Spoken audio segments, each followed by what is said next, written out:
Sausages இங்கு செய்யப்படுகிறது. கரியினை நன்றாக அரைத்து அவற்றில் மிகுதியான உப்பினை சேர்த்து செய்வர். இந்த மிகுதியான உப்பு இரத்த அழுத்தத்தை உயர்த்தி உங்கள் இருதயத்தையும் சிறுநீரகங்களையும் பஸ்பமாக்கிவிடும். அக்கரியின் அமைப்பே முற்றிலும் மாறிவிடுவதனால் அவை உண்பதற்கு உகந்தது அல்ல.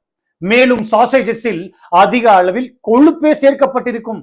இதனால் இரத்த குழாய்களில் அடைப்பு ஏற்பட்டு ஒருவருக்கு மாரடைப்பு ஏற்படும் அபாயமும் அதிகரிக்கும். நீண்ட மாதங்கள் கெட்டுவிடக் கூடாது என்பதற்காக இவற்றில் சோடியம் நைட்ரைட் போன்ற கெமிக்கல்கள் சேர்க்கப்பட்டிருக்கிறது.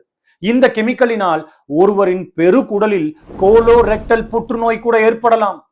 அடிக்கடி வயிற்றுப்போக்கு, மலச்சிக்கல், இரத்தம் கலந்த மலம் வெளிவருவது மற்றும் உடல் சோர்வு யாவும் இப்புற்றுநோய்க்கான அறிகுறிகள். வெளிப்பாயிருங்கள். எனவே இனி எப்போதும் நமக்கு சாசேஜஸ் வேண்டாம். கடையில் வாங்கி சமைக்கும் சாதாரண கரியே ஆரோக்கியமானது. நன்றி.